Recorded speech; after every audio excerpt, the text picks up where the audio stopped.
Bueno, continuamos con las clases de escatología.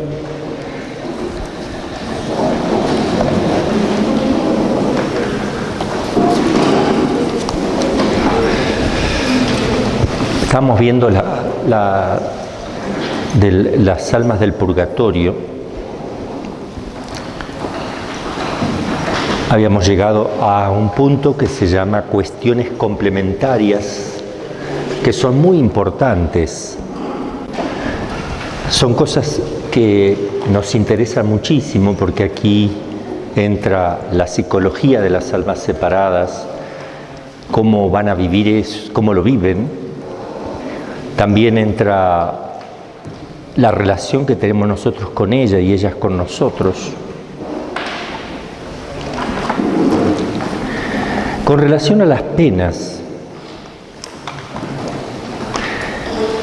vamos a distinguir siempre entre culpa y pena. Esto es muy importante, lo voy a escribir porque por lo general suelen confundir los dos términos. La culpa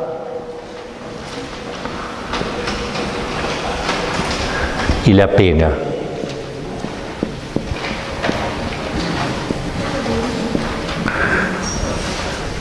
Esto, que es la culpa, se puede borrar por el sacramento de la confesión siempre, completamente, pero hay que reparar. La pena debida por una culpa, o pecado si quieren,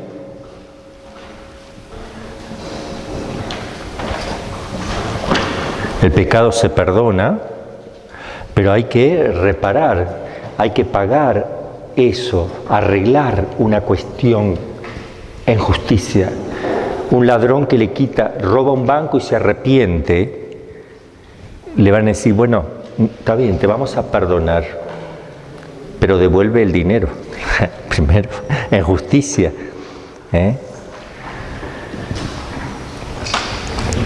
Entonces, vamos a hablar ahora de la pena, que esto lo podemos pagar en tierra, en esta vida. Esto podemos pagarlo y quedarnos en cero con esto. Entonces, ¿cuáles son la finalidad de la pena?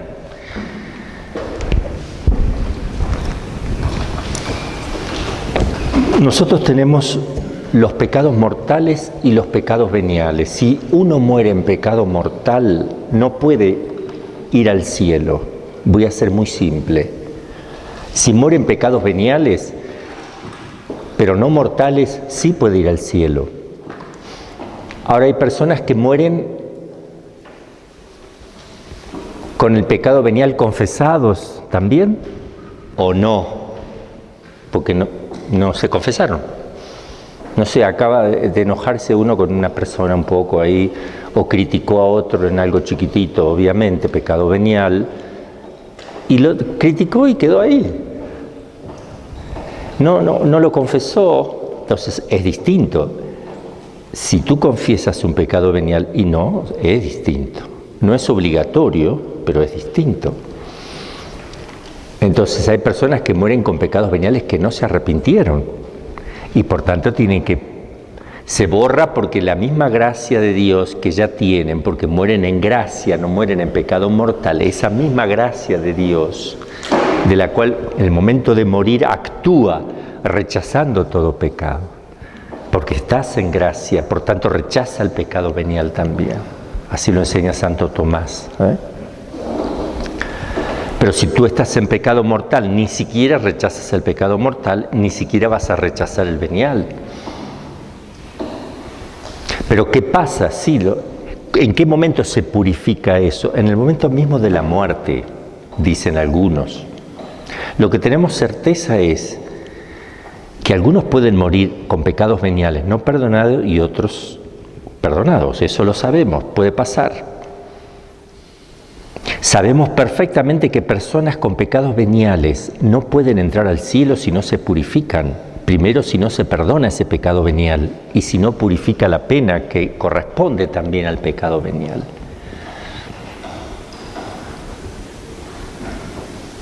Pero tenemos otra certeza, que el pecado venial no impide que yo vaya a Dios. Entonces tiene que haber una reparación. Porque si puedo ir, pero por otro lado no puedo estar así, tiene que haber una pena.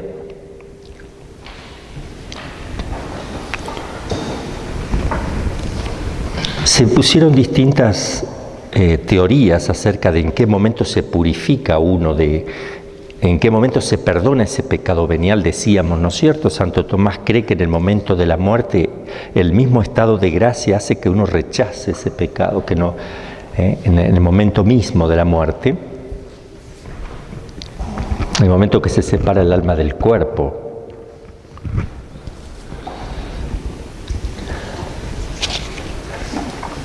Pero está lo que se llaman los restos o las reliquias del pecado. Que aquí también entra otro tema que es muy importante tener presente. Primero vamos a ver a qué le llamamos los rastros o reliquias del pecado.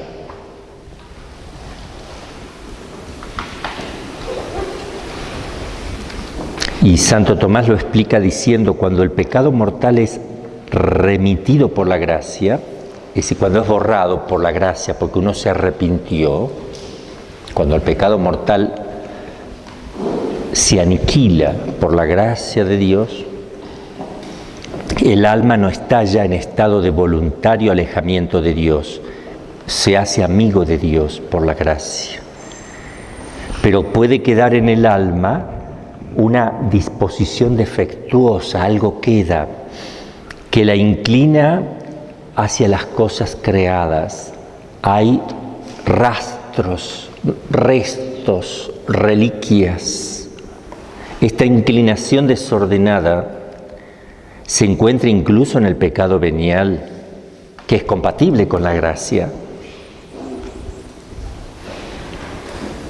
Es decir, una persona habla mal del otro, lo criticó y se acostumbró, se acostumbra.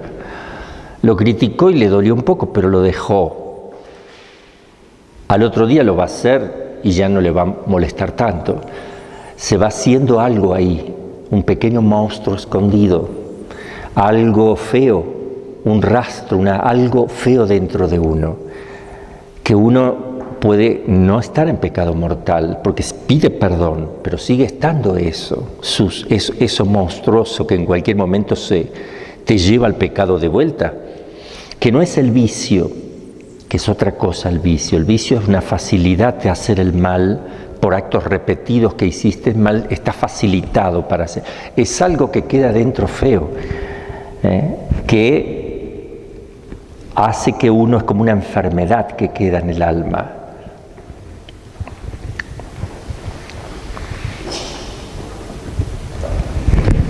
La gracia disminuye mucho esto, pero no lo quita del todo. Así como el fomes peccati, que son los primeros movimientos que surgen en el alma hacia el pecado, los primeros movimientos pueden reducirse casi hasta extinguirse, pero no se puede extinguir, porque eso es del pecado original que me mueve hacia el desorden. Pero lo puedo llevar a raya hasta tal punto que casi no lo noto. De tanta virtud que uno tiene, ya no lo nota, pero está. En cualquier momento se destapa si no tienes cuidado. Son los primeros movimientos. Un día de ayuno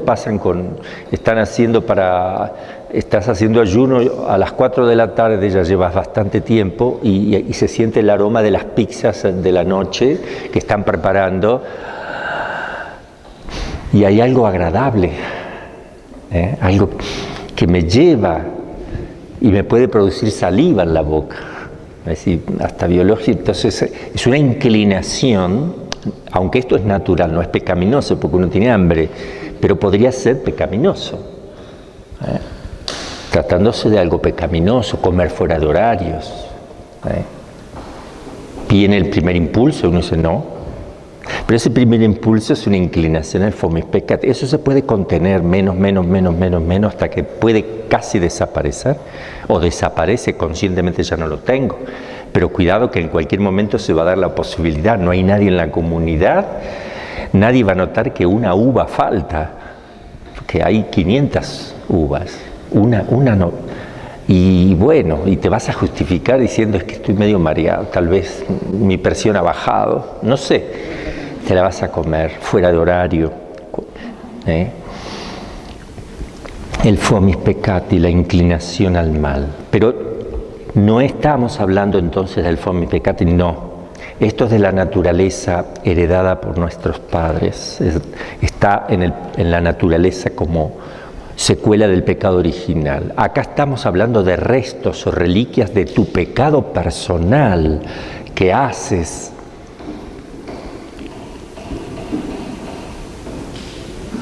Es decir, hay personas que dicen o piensan, si esto no fuera pecado yo lo haría.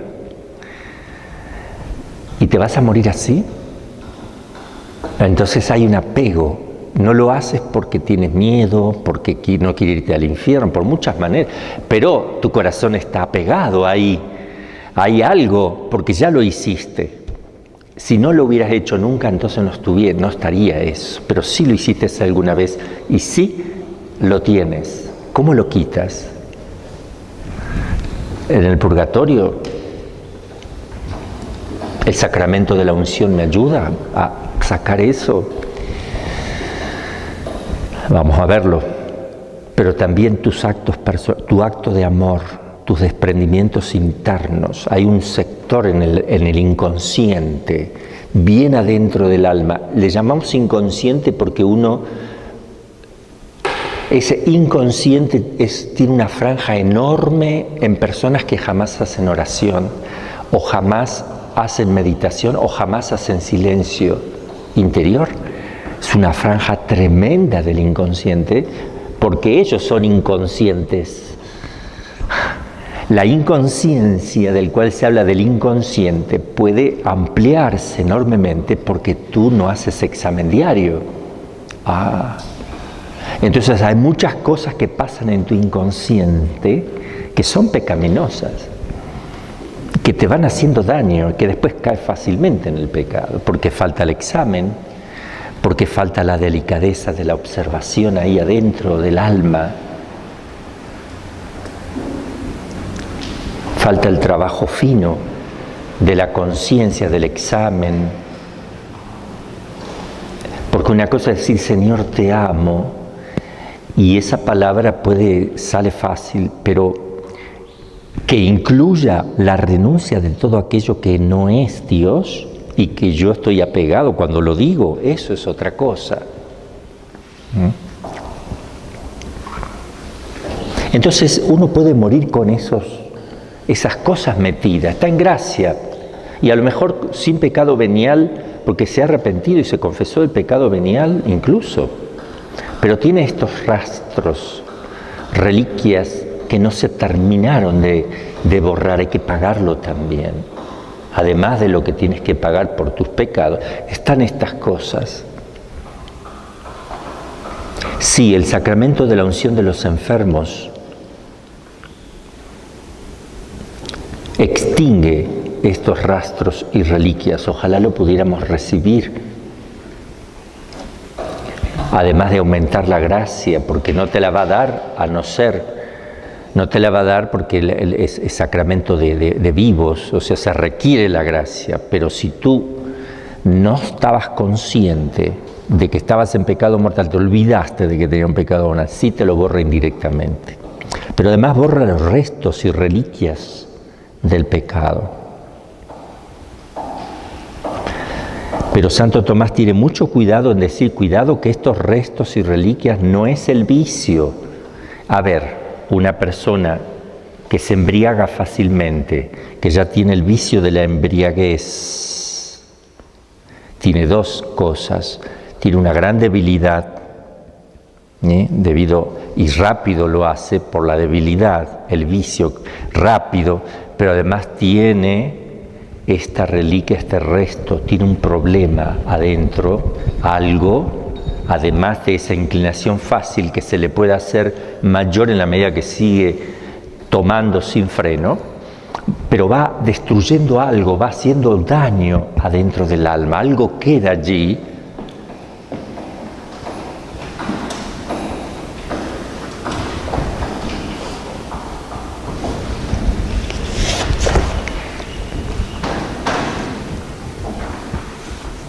Por eso el sacramento de la unción robustece el alma del enfermo y le ayuda a resistir a esa inclinación al pecado también y extirparlo, pero no suprime los malos hábitos tuyos, que es otra cosa, los vicios que puedan, siempre tu tendencia no la va a sacar, porque si después no te recibiste la unción, no pasó nada, vuelves a ver el alcohol, tienes que luchar. Te quitó el afecto desordenado, te lo sacó, pero esa inclinación fácil al pecado, que se te facilita en ese punto, no te lo quita. Son dos cosas, una mancha y una inclinación. Esa enfermedad, mejor dicho, y la inclinación, eso enfermizo que está dentro en tu alma, es lo que te quita el sacramento. Bueno,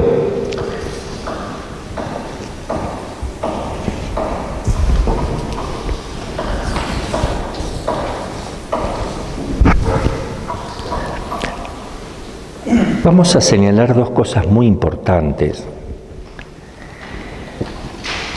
Los que vivimos en la tierra podemos apresurar la extinción de este reato de pena con oraciones y sufragios, que vamos a ver después cuáles son. Podemos satisfacer nuestros propios pecados, pero en el purgatorio no se satisface. ¿Qué se llaman? ¿Cuál sería la palabra que se debe utilizar? La satisfacción, no satisfacción, satisfacción. Se padece en justicia lo que no se ha satisfecho en esta vida, porque no, acá hay mérito, acá se satisface, allá se satispadece, sería la palabra. Así dicen los teólogos, porque no tiene mérito en el purgatorio. Se padece en justicia lo que aquí no se ha hecho. ¿Sí es palabra teológica? Sí, sí. No, algunos teólogos lo usan.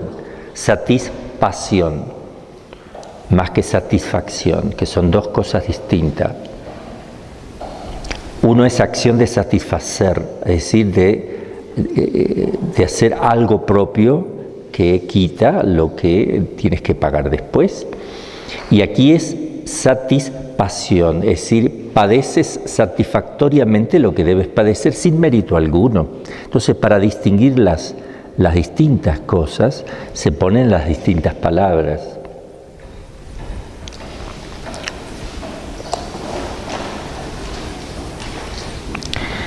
Ahora, hay acciones voluntarias e involuntarias.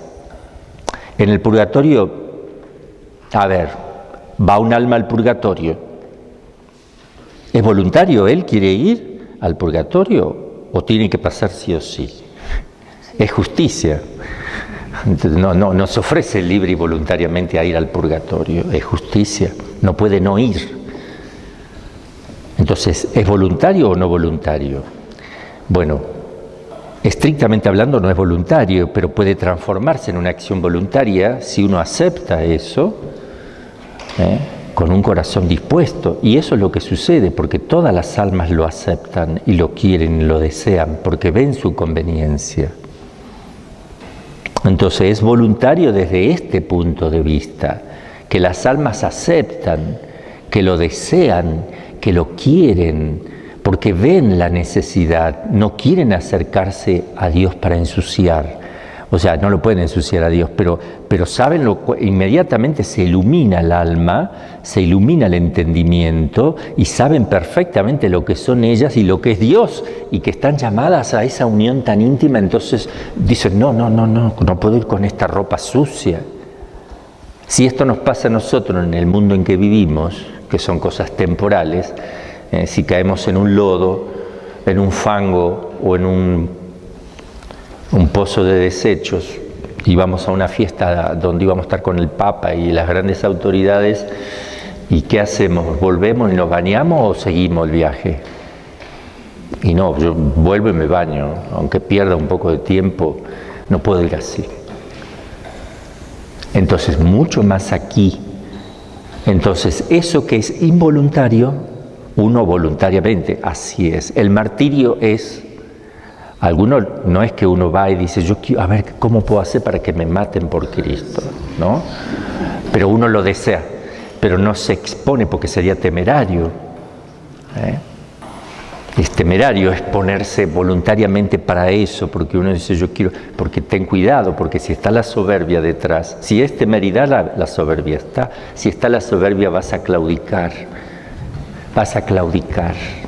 porque no estás movido por el amor a un ser superior, no tienes la gracia, tienes tu deseo, pero no es el de Dios. Entonces es muy difícil que en el momento esté la fortaleza que Dios te da, no la vas a tener. Vas a salir corriendo.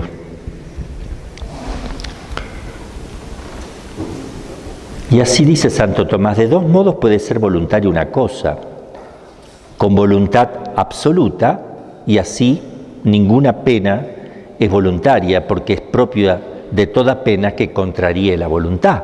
Entonces, en ese sentido, absolutamente no. Otro modo es voluntad condicionada, como la quemadura es voluntaria para alcanzar la curación de una llaga o la operación. La quiero, pero condicionada a que quede bien de salud. Y en este sentido pueden presentarse dos cosas. El primero ocurre cuando por la pena adquirimos algún bien y así la misma voluntad quiere y busca la pena porque sabe que es un bien, como aparece claro en la satisfacción, o al menos la aceptas libremente y no quieres verse libre de ella, como acontece con el martirio. Uno no quiere verse liberado en el momento, no, porque ve el beneficio enorme. El segundo es cuando la pena misma no nos acarrea ningún bien, pero es la condición indispensable para alcanzar alguno, como ocurre con la muerte, y entonces la voluntad no busca la pena y quisiera verse libre de ella, pero la soporta.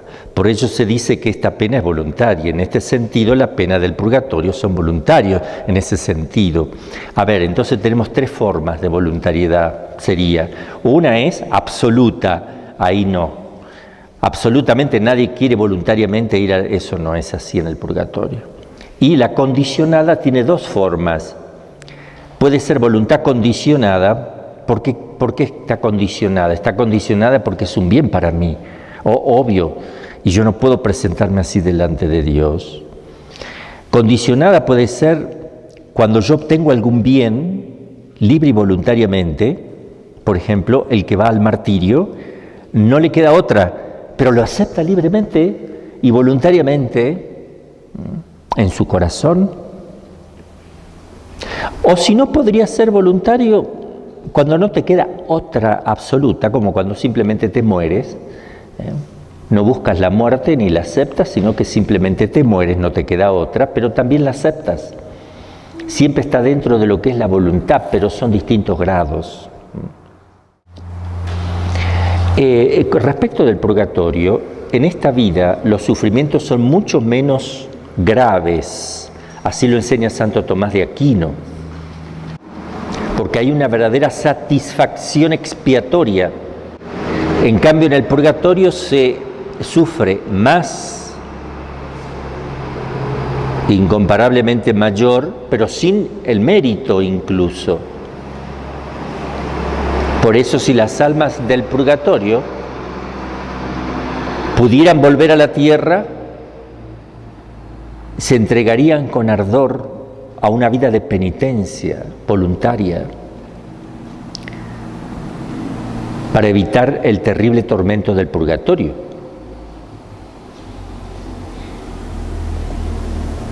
Pero repito, el que está allí no reniega del purgatorio, pero el que tiene que elegir vendría a la tierra, porque primero le da más gloria a Dios y en segundo lugar aumenta en amor, cosa que no pasa en el purgatorio, no aumenta en amor.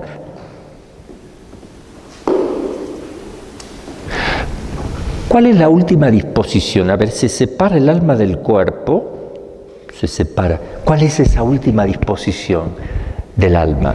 Y esto lo explica Garrigou-Lagrange, un teólogo dominico, hace una interpretación de lo que podría haber, lo que puede pasar, que se los voy a leer, una postura negativa y otra positiva en ese desprendimiento en cuanto a las penas que tiene que padecer, en cuanto al arrepentimiento también. Y voy a leer, estoy en la página 164, ¿cuál es la última disposición para la entrada en el cielo? Justamente antes hay en las almas del purgatorio una disposición casi última a la entrada del cielo. ¿En qué consiste? Puede ser caracterizado negativa y positivamente. Perdón, es la disposición no para pasar de aquí al otro lado, sino para pasar del purgatorio al cielo, la última disposición del alma. Porque cuando el alma le va quedando poco, menos, ¿sufre más o sufre menos? Desde un punto de vista, como le falta poco, ya es como cuando uno va a hacer un viaje. Estás ansioso cada vez más cuando falta menos, pero el dolor y toda la purificación pareciera que es menor. Entonces, lo que es la pena de daño y la pena de sentido, la de daño es entre comillas, porque no es la pérdida de Dios, sino que es la postergación. Eso pareciera que se incrementa, ¿no? Bueno, vamos a ver aquí. Negativamente, esta disposición excluye todo pecado. Es decir, el alma del purgatorio que está ya por entrar de Dios está excluyendo absolutamente todo, no queda nada. Por leve que sea, toda inclinación viciosa o huella de pecados remitidos, toda pena debida al pecado, porque el alma ha alcanzado su meta. Esta está asimismo perfectamente purificada. Es el ingreso a la santidad definitiva.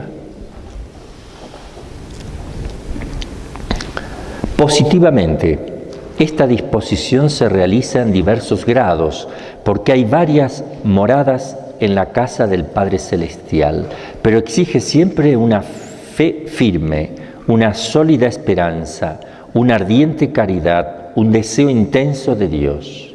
Es cierto que el don tan elevado de la visión beatífica no puede ser concedido sin este vivo deseo. Es decir, aumenta un deseo tremendo de Dios, tremendísimo.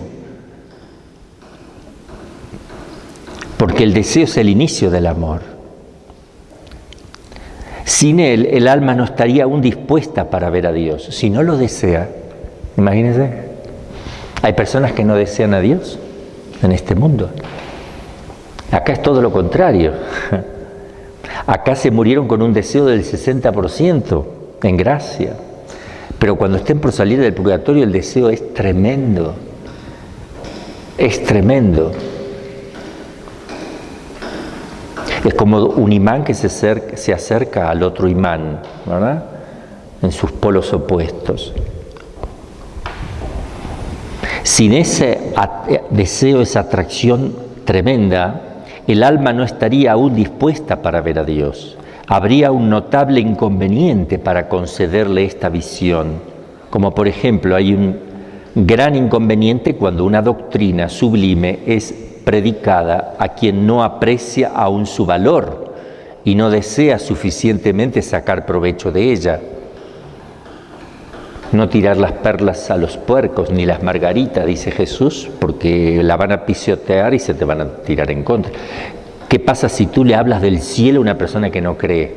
Estás perdiendo el tiempo. O sea, ¿qué le vas a hablar del cielo? ¿De Dios? ¿Del amor de Dios? Si no cree ni en Dios.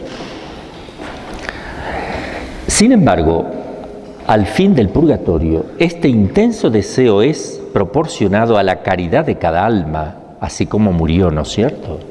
El deseo está proporcionado a esa caridad con la que se llevó de este mundo, el amor con el cual alcanzó en este mundo. Deseo y amor van juntos. Hay almas que desean mucho más que tú, que van a desear más que tú, y otras donde tú vas a desear un poquito tal vez más que ellas, pero todo depende del amor con el cual hayas alcanzado en esta vida.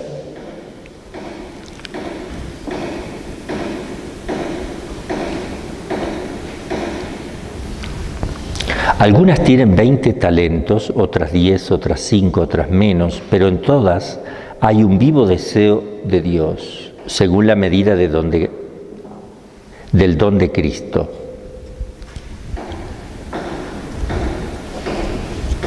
Cada uno a su manera llega así a la edad perfecta, a medida de la estatura de Cristo, dice San Pablo. Esta disposición cuasi última a la gracia supone en todas estas almas el ejercicio relativamente elevado de las virtudes infusas. Es decir, la fe se sigue acrecentando sin mérito. La esperanza aumenta porque llega sin mérito. Y de los dones del Espíritu Santo también aumentan, en especial con la caridad. Pero no aumenta la caridad tampoco. Una fe viva, penetrante y sabrosa, que es la contemplación infusa de los misterios de la salvación. Encontramos en esto una confirmación a la doctrina que hemos expuesto frecuentemente en otras ocasiones. En la vida terrena, la contemplación infusa está en la vía normal de la santidad. Esto es muy importante lo que dice aquí Garrigou-Lagrange. La contemplación infusa es algo que está dentro de la vía normal, o sea que Dios te infunda la contemplación. Es lo que hacemos en los retiros ignacianos cuando uno se queda quieto y las imágenes se mueven sola o te vienen esas inspiraciones, eso es infuso. Y estamos en el plano ordinario, no estamos haciendo milagros ni le estamos pidiendo a Dios que intervenga sobrenaturalmente. Estamos en el plano ordinario de la contemplación. Y si las almas justas no lo han tenido en la tierra, la tienen en el purgatorio. Pero debemos vivir de tal modo que nuestra alma sea purificada en la vida presente con mérito progresivo y que tenga menos necesidad de ser purificada sin mérito después de la muerte. Bueno, esa es lo que escribe aquí Garrigou-Lagrange. Y en cuanto a la intensidad de las penas, ¿qué intensidad voy a tener? Santo Tomás, de acuerdo con San Agustín, es decididamente partidario de que la intensidad de las penas del purgatorio es incomparablemente mayor que las penas que se pueden padecer en este mundo. Nos quedamos aquí con la opinión de Santo Tomás. El alma que se separa es atormentada totalmente en el purgatorio, ya que es simple el alma, no puede ser atormentada por partes, como ocurre acá en la tierra, me duele la muela. Luego la pena que experimenta el alma separada es mayor que todas las que puedan experimentar el cuerpo en esta vida con el alma. ¿Me entienden? Por eso esa es la razón. Porque así como cuando el alma se desprende, se ilumina y entiende muchas cosas, tiene una inteligencia perfecta, no está limitado por un cerebro, un cuerpo que no le permite la contemplación de la verdad, que es obstáculo. En cambio aquí el alma sale y padece de otra manera, completa. San Buenaventura tiene su opinión, Suárez tiene otra opinión, que ellos creen que no. Acá lo pongo igual, a ver, vamos a leer lo que dice San Buenaventura, una opinión de él. Ojo que aquí está Santo Tomás junto con San Agustín, dos grandes gigantes, digamos, de la teología. Pero San Buenaventura dice, en cambio, opina que la pena de daño del purgatorio no es mayor que la mayor de esta vida. No es mayor que la mayor de esta vida, porque está suavizada con la gran resignación de las almas y la certeza de poseer algún día el bien infinito. Y en cuanto a las penas del sentido, la máxima del purgatorio es mayor que la mayor de esta vida, dice él. Pero la mínima del purgatorio puede ser menor que la mayor de esta vida. Después se ponen a leerlo despacito. Con lo que pudiera ocurrir que un alma del purgatorio sufriera menos que los mártires en esta vida. Cosa que yo no creo, porque entonces está sufriendo de más. Nadie sufre de más. También San Roberto Bellarmino comparte esta opinión. Suárez, que es un gran teólogo también, pero no es Santo Tomás, expone las distintas opiniones y no oculta su franca simpatía por la de Santo Tomás. Él se inclina también por Santo Tomás. Ahora vamos a plantearnos lo que decíamos. Hay un escollo aquí en la página 165. ¿Las penas del purgatorio disminuyen en intensidad a medida que se van acercando a su término? De vuelta, San Roberto Bellarmino admite la disminución progresiva. Él dice que va disminuyendo en la medida que uno está en el purgatorio, fundándose en una revelación que refiere San Bernardo en la vida de San Malaquías.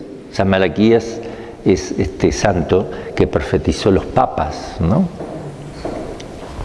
Fundándose en esta revelación que refiere San Bernardo de San Malaquía, él dice que las almas del purgatorio, en la medida que va pasando el tiempo, van siendo aliviadas.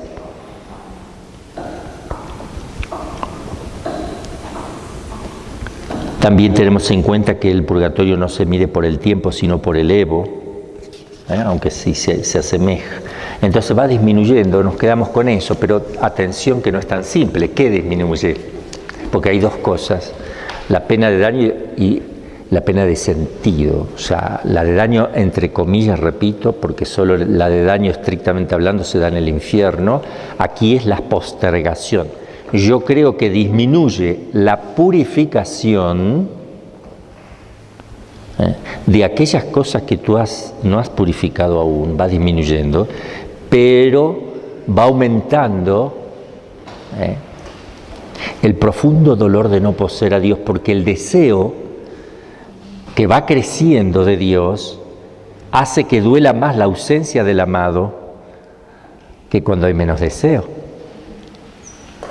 Es un poco cuando uno va a su casa y está llegando y se apura para llegar porque quiere ver a su familia, le va a pasar cuando le vaya a tocar. A mí me ha pasado, era más chico, bueno, hasta uno se trastabilla porque va rápido y va transpirado con la maleta, no importa, o el bolso, no importa, sigue igual, va ansioso en la medida que se va acercando. Y después ya está, ya aflojó. Pero sí yo creo que están las dos cosas. Vamos a ver la desigualdad de las penas. ¿Yo tengo que padecer igual que tú? Es cosa cierta e indiscutible que no todas las almas las sufren con el mismo rigor ni permanecen en el purgatorio el mismo tiempo. Depende todo de la calidad y cantidad del reato contraído por el alma, el reato de pena, es decir, la cantidad de cosas que no reparaste,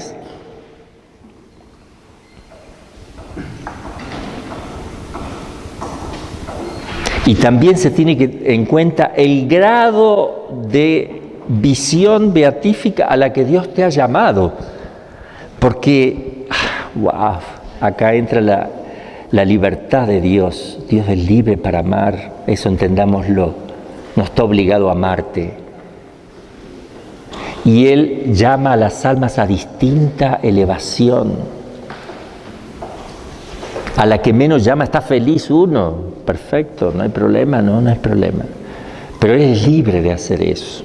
Entonces, si un alma fue llamada a una elevación mucho más profunda, a contemplar a Dios entonces, un simple pecadito no purificado, igual que el otro, a esta que fue llamada a una profunda elevación de contemplar, va a tener que purificarse más aún.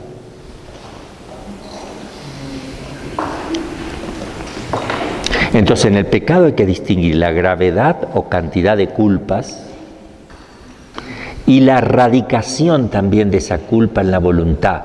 Está muy erradicado.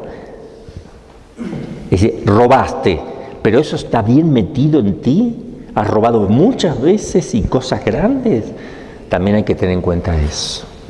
La radicalidad en la cual se ha metido en el alma. Entonces la acervidad, acervo, profundidad de la pena responde propiamente a la cantidad de la culpa. La gravedad de la pena que tienes que padecer va en relación a la gravedad de la culpa. Mataste a tu madre. Otro mató a otro que no conocía. Bueno, un ejemplo. La pena va en relación a la culpa. Y la prolongación, o sea, la gravedad de lo que tienes que padecer es la gravedad de la culpa. Pero la cantidad de tiempo, la prolongación, responde a la radicación de la culpa en el sujeto. Está tan metido el pecado de asesinato en ti. Entonces, eso que está metido en tu alma, bien profundo, eso se paga con el tiempo que te toca en el purgatorio. Pero la gravedad de la purificación es la gravedad de la culpa. ¿Me entienden? Perdón que me regrese mucho antes de Vas a tener que preguntar porque estamos filmando en vivo para mucha gente. Ponte eso y haz la pregunta para que la gente escuche. Te están escuchando 7 millones de personas de distintos países, para que estés tranquilo.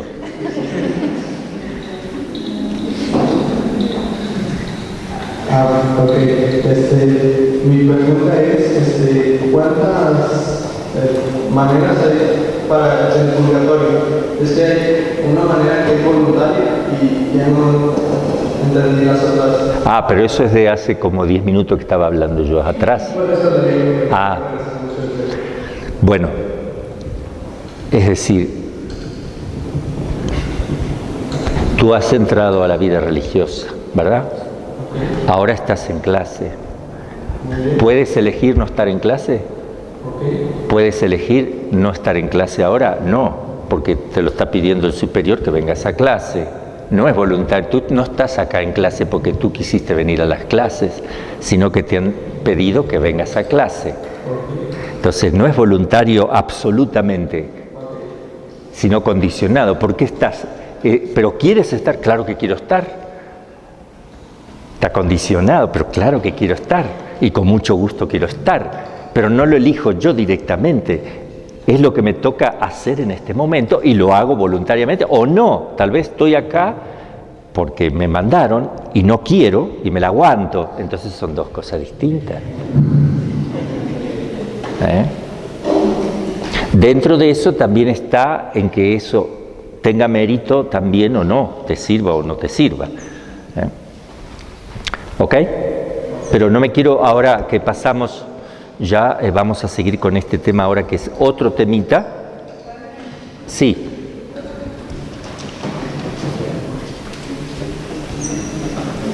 Y por ejemplo nosotros...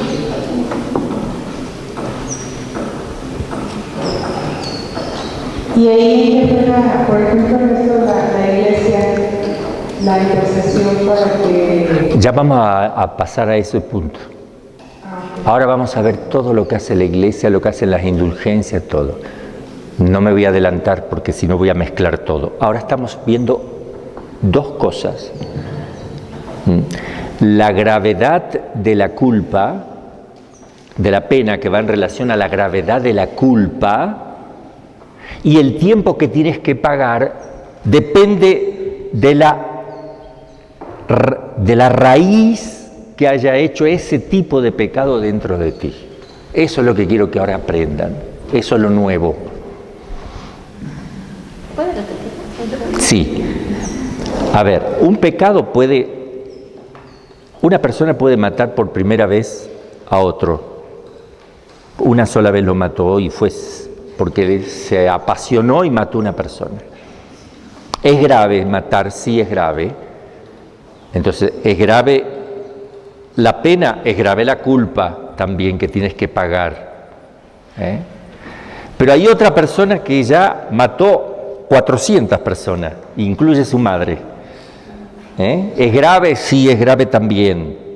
Pero ya está metido eso en él, ya está erradicado. Entonces, tendrá, si mató 40 veces más que el otro, pero además en intensidad, pero en tiempo mucho más, porque hay una raíz, hay un daño, una reliquia, habíamos hablado de reliquia antes, una reliquia, un resto, algo que quedó dentro de tu alma que tiene que ser sanado. Entonces, en el purgatorio se paga la intensidad y el tiempo de esa intensidad. Intensidad por la gravedad del pecado, de la culpa o pecado, y la cantidad de tiempo que te toque es por lo erradicado que está ese pecado dentro de ti. Padre, entonces la reliquia del pecado es parecido o es lo mismo que un apego desordenado que ya está. Sí, es más o menos parecido. Casi lo mismo. Sí, es ese apego interno del cual uno dice, sí, me arrepiento, pero si presentara la ocasión. Es como quien no quiere comer, no voy a ofrecerle un dulce al Señor como penitencia, un caramelo. ¿Se dice caramelo acá en México? Un caramelo. No lo voy a comer. Solo lo voy a sentir el aroma de menta que tiene y un poquito la lengua. Bueno, esa persona está pegada, hay algo adentro de ti, ¿me entiende? Que no le permite tener la libertad, la soltura, hay algo. Si pudieras, es más, hasta a veces podrías tú desear que hoy no fuera viernes. Como qué lástima que hoy es viernes, y como no es domingo. ¿Cuándo viene la próxima solemnidad? ¿Cuándo un hermanito cumpleaños o una hermanita para que haya un pastel? ¿Qué cosa podemos festejar? Son cosas que reclaman adentro de nosotros, que es bueno combatirlas. Son los primeros movimientos que uno tiene que ver ahí, qué cosas hay dentro de uno. Eso se analiza en el examen particular, que se hace todos los días, 2 veces al día, pero en el examen para la confesión se ven los pecados concretos. Acá en el examen diario se ven las tendencias que quieren, porque no son pecados, pero se viene un huracán y tienes que detectar que hay un huracán que en algún momento se va a destapar, un tornado, un tsunami que está por venir, tienes que conocerlo y tienes que trabajar.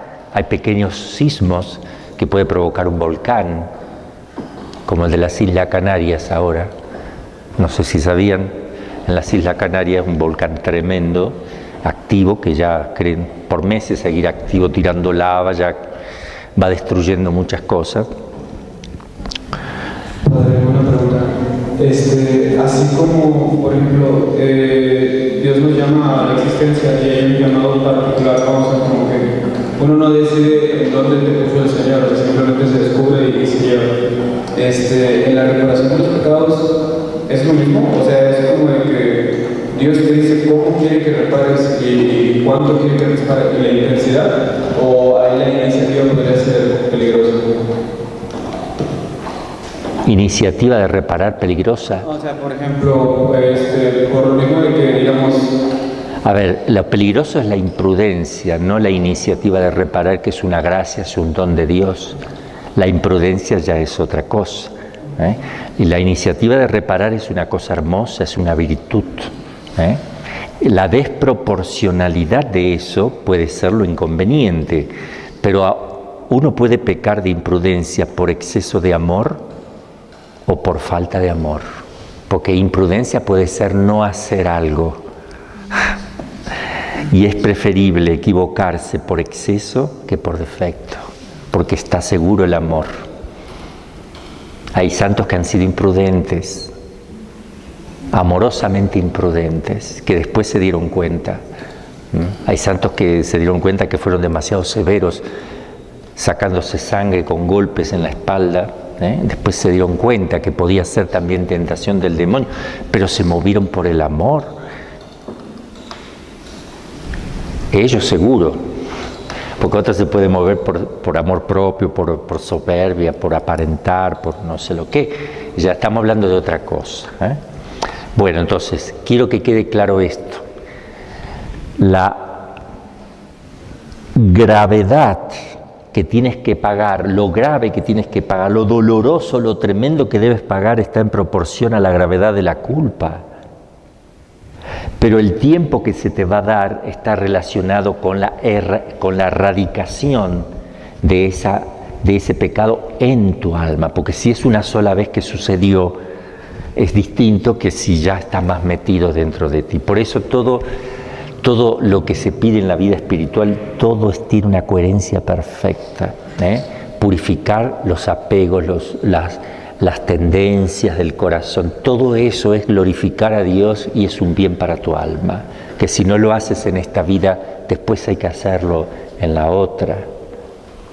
Para que me pregunta, en cuanto a la, usted dice que la gracia acompaña, pero no puede sanar de todas esas reliquias del pecado, que por ejemplo una persona que ha tenido una tendencia fuerte de asesinato en serie, por ejemplo. La gracia sana, pero no quita todo. No quita las reliquias 100%, basta la muerte, como dicen los santos. La gracia sana la naturaleza, pero no le quita esas cosas que tiene. Por ejemplo, si un alcohólico se arrepiente y se confiesa, sale de la confesión diciendo nunca más tomaré. Pero le queda la tendencia hasta tal punto que si le muestras un vasito, lo pones en un problema. ¿Qué quiere decir? Que la gracia no le quitó un problema. La gracia, ese don que Dios le ha dado, le permite al alma estar limpia del pecado, de la culpa, por el cual Dios está ahora habitando, pero tiene que reparar. La reparación que va a hacer en este mundo le va a ir restando esa inclinación. Si Él no lo hace, lo tendrá que pagar en el purgatorio, esa inclinación, y probablemente siga cayendo en falta. Pero sana, ayuda la gracia siempre, pero no anula las tendencias y las reliquias. En cambio, la unción sí te quita la reliquia momentánea. Pero si tú sigues, después puedes incentivar tú con tus propios defectos, deseos, puedes suscitar en ti de vuelta eso. Porque lo que hace la unción es lo que hace el purgatorio, pero acá. ¿Me entienden? Es un pequeño purgatorio acá. La unción es maravillosa, el sacramento, por eso hay que pedir la unción. No es para el que se está muriendo sí o sí, sino que el que tenga alguna posibilidad de morir en un trance, ahí ya puede pedir la unción. Pero,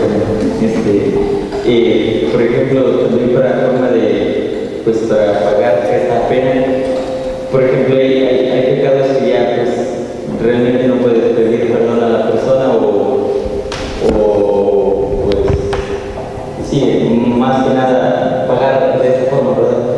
Y la forma sería pues la penitencia, pero la mejor sería la misa, ofrecer la Santa Misa. Ya vamos ahora a todas esas cosas, a ver cuál es la mejor, la 1, la 2, la 3, la 5, la 6, todo vamos a ver ahí. No me voy a anticipar, sí. Yo tengo una pregunta. En cuanto a la gravedad del ¿Se te escucha? la gravedad del pecado, Padre, por favor.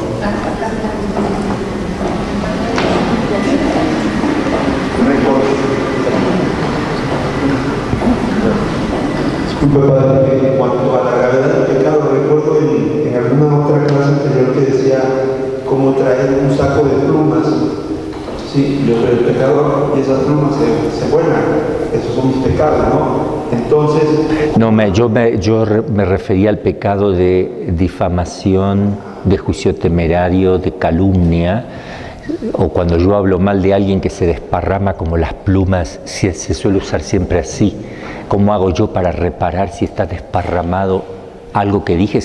¿Y ahora qué hago? Se sigue desparramando, ¿y ahora qué hago? Sí, es tremendo.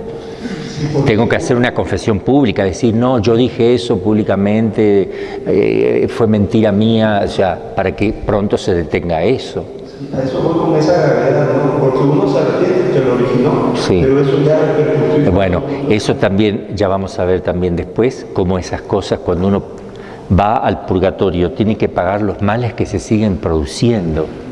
Por eso es hasta el fin del mundo el purgatorio, porque después no se siguen produciendo males, ¿no es cierto? Vamos a ver la duración de la pena.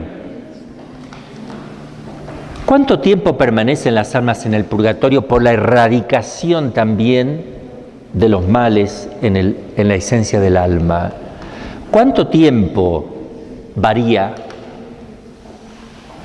La Virgen en Fátima dijo de una joven llamada Amelia que estaría en el purgatorio hasta el fin del mundo. Es una aparición aprobada por la Iglesia, beatificados y santificados, canonizados los pastores, 2 de ellos. Se ve que ese es lo máximo, hasta el fin del mundo. La joven tenía alrededor de 18 años. Claro que es condicional, ¿no es cierto? Si alguien hace algo mientras nadie haga nada, pero después del fin del mundo nadie puede estar ya más en el purgatorio. Esta verdad de fe en teología no podrían saberlo los niños que lo han contado y que finalmente Sor Lucía escribió. Ella no podría haber sabido que es hasta el fin del mundo. Podría haber dicho siempre. Estará siempre en el purgatorio. O estará no sé qué, pero dijo hasta el fin del mundo, porque más del fin del mundo no sigue el purgatorio. Pero por otra parte tenemos el caso de Cristo que le dijo, hoy estarás conmigo. Tenemos los dos casos extremos, uno que inmediatamente va y el otro que está hasta el fin del mundo.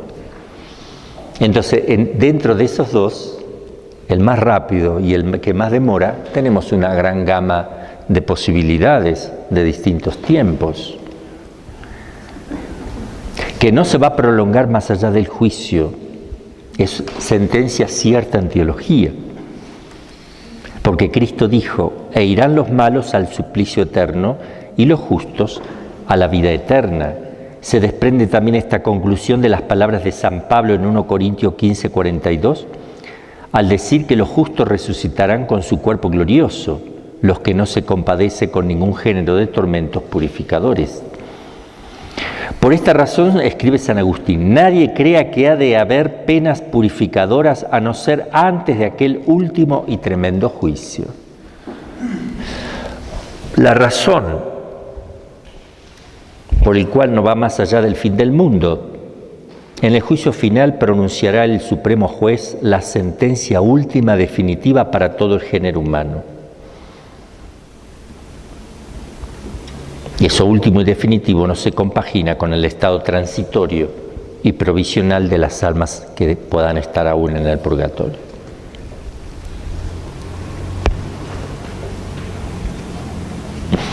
Entonces, en igualdad de condiciones, uno estará más tiempo en el purgatorio de acuerdo al reato de pena que corresponde a cada alma, la profundidad, lo que está. Eso lo exige la justicia más elemental.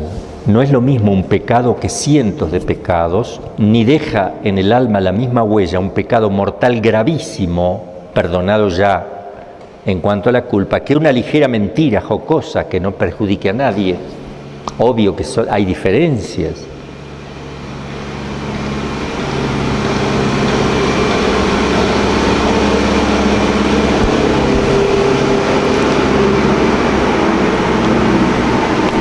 No se puede decir cuánto tiempo estaría un alma en el purgatorio. No lo podemos saber.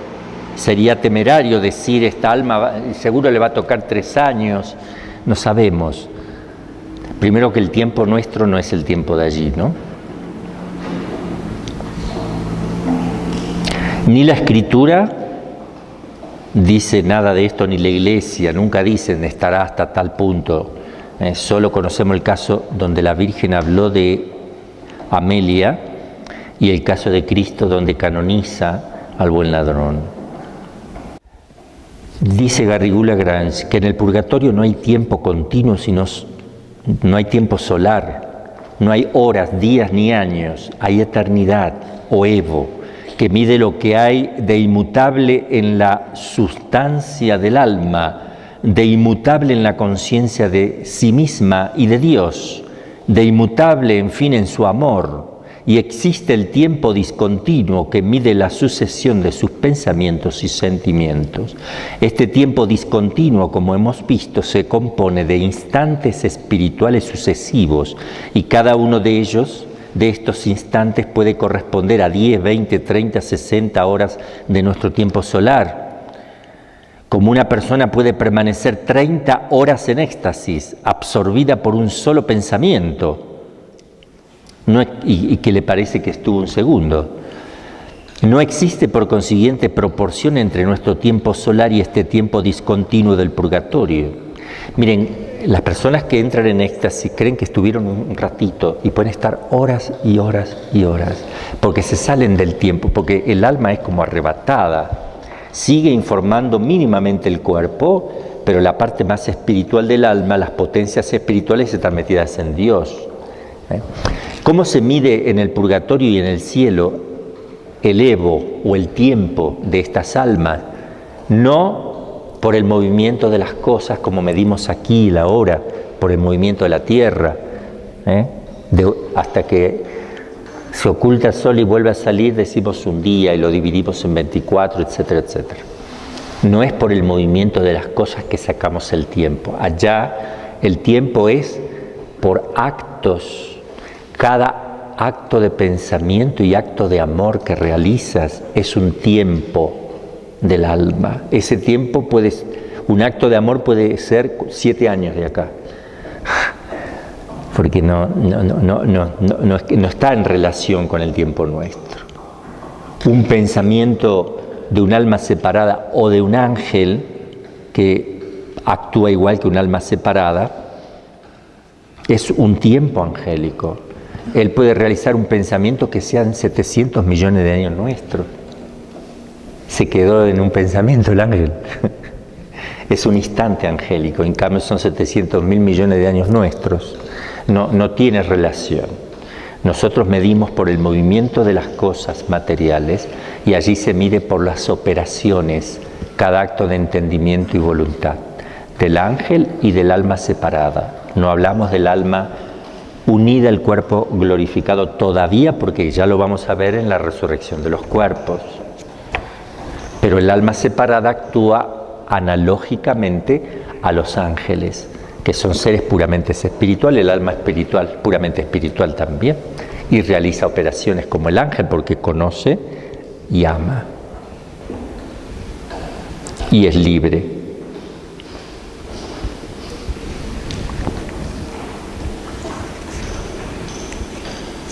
Ortolán, otro teólogo, escribe cosas, no sé si se los voy a leer antes de pasar a otro tema, que es muy hermoso lo que viene después ahora. Pero primero voy a leer esto, en la página 167, lo que escribe Ortolán. Por otra parte, esta noción del tiempo que nosotros tenemos mientras vivimos en este mundo, la tienen igualmente las almas del purgatorio separadas del cuerpo y sustraídas a toda influencia del mundo sensible. ¿Qué relación tiene su nueva vida con el tiempo que transcurre? ¿cómo pueden ellas medirlo y apreciar su curso? ¿Hay para ellas diferencia entre un minuto y una hora? ¿Entre un día y un año? ¿Entre un año y un siglo? Para ellas no existe el día ni la noche, más bien todo es noche. No se trata de las tinieblas exteriores, de los condenados. Sin embargo, es la ausencia de luz. En estas condiciones tan diferentes de la nuestra, ¿qué medio tienen ellas para hacerse una idea de la marcha del tiempo? Un alma más atormentada que otra por estas penas que puede creer que lleva ya en el purgatorio mucho más tiempo que la otra, que en realidad la precedió en un purgatorio, pero que sufre menos. Hasta tal punto la apreciación de la duración es una cosa subjetiva. Finalmente, Santo Tomás dice lo siguiente: hay que decir que existen 3 razones por las cuales sería rápidamente purificado los justos que se encuentran vivos cuando sobrevenga el fin del mundo. La primera razón es que les quedará poco que... Dice, ¿qué pasa con los que... mañana viene el fin del mundo, a ver qué pasa con los que están vivos? Primero, los que les queda poco que purgar, ya que les habrá servido de purificación los terrores y persecuciones precedentes. Él dice que antes de que venga el fin del mundo, como dice Jesús, vendrán persecuciones y, momentos muy difíciles, y eso mismo les servirá de purificar ya aquí. Segundo, sufrirán aquellas penas vivos y voluntariamente, cosa que tendrán mayor mérito. Y la pena sufrida voluntariamente en esta vida purifica mucho más que la infligida después de la muerte, como aparece claro en los mártires. Y la tercera es porque el calor de aquella última conflagración suplirá en intensidad lo que le falta en duración. Vayan ustedes a saber, el amor que se va a vivir aquí, porque hay que jugarse entero en la persecución final, ¿verdad?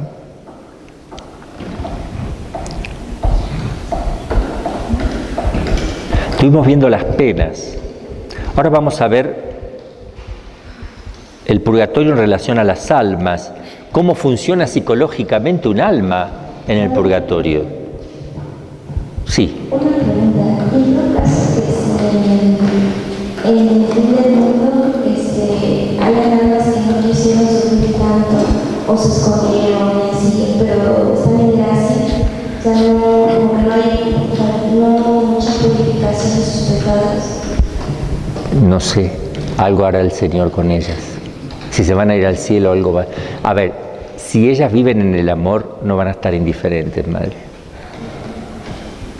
Si son indiferentes, ya no aman. Y si no aman, no van al cielo. Es muy simple. El que ama tendrá que amar mucho y sufrirá mucho. Quien no ama y se esconde y tiene miedo, si uno dice que está en gracia, a lo mejor le parece que está en gracia, pero si no ejerce el amor, es falsa la gracia que cree tener. Porque la gracia y la caridad van juntas. No es lo mismo, pero van juntas. Entonces, ¿cuál es la prueba de que yo estoy en gracia? ¿Cuáles son los signos del estado de gracia? Uno es el deseo de Dios. El amor es activo, no es mezquino, no es limitado. Una persona que se conforma en ser como es y sigue siendo como es y trata de ser como es siempre igual, esa persona no ama, no tiene amor. El amor siempre exige a la persona más. Esa es la característica del amor. ¿Estás enamorado? Sí, pero llevas 3 años que ni te preocupas de hacer un acto de virtud, de aumentar en algo, de hacer una oración más intensa, de hacer alguna cosa libre y voluntariamente, de agregar. No lo haces, entonces no es amor. El amor no se detiene, porque la medida del amor es amar sin medida, es un dicho, pero es una realidad. De tal manera que el alma que se salva y va al cielo, en la posesión de la verdad, va con un cierto grado de amor, ese grado de amor va a ir creciendo, pero siempre proporcionado a lo que tú llevaste. Pero el amor es dinámico en el cielo, siempre va a ir aumentando proporcionalmente al amor que llevaste. Vamos a decir, te fuiste con 60%, va a ir aumentando el 60% sin cesar, jamás terminará. Te llevaste 75%, va a crecer el 75% sin cesar. Sí, proporcionado al amor que llevas, pero no se frena. No es que amaste a Dios, lo estás amando. Y si lo estás amando, el amor tiene la característica de no tener límites. Dios no, porque Dios te ama con un amor infinito, pero la manifestación del amor de Dios será gradual también. No estoy diciendo la manifestación, no el amor de Dios, sino cómo se manifiesta será. Porque si manifestara todo su amor así de golpe, aniquila todo lo que hay alrededor de él. No, nadie soportaría, ni la Virgen María, ni la humanidad de Cristo. La humanidad soportaría de golpe todo el amor de Dios expresado. Es proporcional. Él va, con su amor infinito que tiene, va manifestando, va haciendo conocer al alma más cómo le ama, más cómo le ama y más cómo le ama. No de una sola vez todo. Es imposible. El hombre no puede captar, no podemos comprender con el entendimiento, abarcar a Dios. La comprensión de Dios es imposible. También abarcar una idea exacta de lo que Dios ama, tampoco. Y si Dios me ama con amor infinito y yo quiero ver cuánto me ama, sería captar la infinitud del amor de Dios. No se puede. Todo junto no, pero vas a ir creciendo. Y cuando llegue, la eternidad no termina, pero cuando lleves de tiempo billones y billones y billones de años multiplicados a la potencia billones y billones de veces, recién estás empezando. O sea, porque no se termina el amor de Dios. Justamente Él es el amor, es amor. Él es la esencia de cada cosa, de todos los atributos que se identifican con su esencia. Vamos a ver la psicología del alma separada, su forma de pensar. ¡Wow! ¿Cómo la psicología de las almas del purgatorio, no teniendo ya cuerpo, se ha extinguido por completo en ellas la vida de los sentidos, no tienen sentidos, no ven con ojos, no oyen con oídos, no sienten corporalmente nada. No significa que en la esencia del alma no esté todo eso contenido, porque eso fue captado por un alma, tiene, no la memoria, porque no tiene ni la memoria, pero sí tiene lo que se llama la memoria intelectual, que es otra cosa, tiene el concepto en acto de cada cosa. Él no puede imaginar de vuelta a su mamá, pero tiene la idea de cómo es su mamá, tiene el concepto exacto, mucho más que antes, pero no lo puede imaginar y no necesita imaginarlo. Tiene el concepto perfectísimo, no necesita imaginarlo. Cuando tenga su cuerpo glorificado es distinto, porque el cuerpo va a estar a disposición del alma con una disposición jamás imaginada. No está el pecado original para contraponer cuerpo y espíritu, así que hay una docilidad perfecta, un movimiento ágil de lo que es el alma y el cuerpo conjunto. Ahí vamos a ver lo que significa la acción conjunta entre cuerpo y alma. Ahora no sabemos lo que es. Ahí sabremos lo que es esa acción conjunta. Cristo la podía usar. Él se podía transportar al planeta que quería en un instante, estando con los apóstoles. De hecho, caminaba sobre las aguas, hacía muchas cosas. Pero él podría hacerlo. No lo hizo, pero podría haberlo hecho. No tenía pecado original. María Santísima no se hubiera imaginado que podría haberlo hecho tampoco. Yo creo que ni se lo imaginó, pero podría haberlo hecho. porque su alma y su cuerpo están en una afinidad perfecta, pero en este mundo no es un cuerpo glorificado todavía. En cambio, Cristo sí lo podía hacer. ¿Qué más? Tampoco funciona en ella la imaginación y la memoria sensitiva. No pueden imaginarse ni ellas mismas, como lo hacían en la tierra,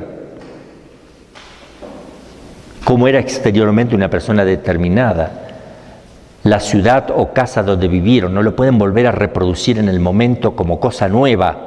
Ojo, como cosa nueva, como una nueva imagen.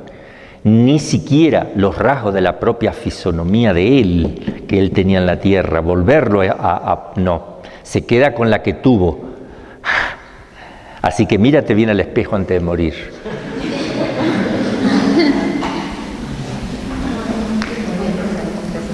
Se te conceptualizan las cosas. Yo tenía un profesor de filosofía en Roma, cuando estaba haciendo ahí la licenciatura, y decía, era muy abstracto el profesor Lagoutin, muy francés, muy abstracto. Era el hombre, no sabía ni, era muy poco práctico, porque un hombre puramente intelectual. Y él decía, yo, si me preguntas, a ver, si me preguntan ahora si mi mamá usa anteojos o no, no lo sé. No puedo imaginarlo, no sé. Pero si yo lo conceptualizara, sí. Si yo la veo, a ver, déjenme que la vea. Ah, sí tiene. Ya lo hice concepto. Porque ya tiene. Sí, ya sé. Ya lo conceptualicé que sí tiene. Pero no me recuerdo. No. Así pasa con nosotros. Vemos muchas cosas y uno dice, a ver, ¿de qué color era el carro que...? Mira, el color, no me fijé en el color. Bueno, la mujer sí se va a fijar en el color. La marca, no me fijé en la marca. Pero pasó la marca, sí, adelante, sí, pero no lo fijé, no lo puedo imaginar. Espera que voy a mirar. Tac, y ya te queda conceptualizado, además que imaginado. Entonces tú puedes, en el purgatorio se van a usar los conceptos, la memoria conceptual, la memoria de esos conceptos. Conservan íntegramente las potencias espirituales, conservan el entendimiento y la voluntad y la libertad, obviamente. Por lo mismo recuerdan perfectamente con su memoria intelectiva todos los conocimientos adquiridos en este mundo, pero con mayor perfección todavía. Pero su funcionamiento intelectual se verifica de otro modo más elevado. Vamos a tener otro modo muy parecido al ángel de conocer, a la manera angélica, sin concurso alguno de la imaginación. Dejamos aquí.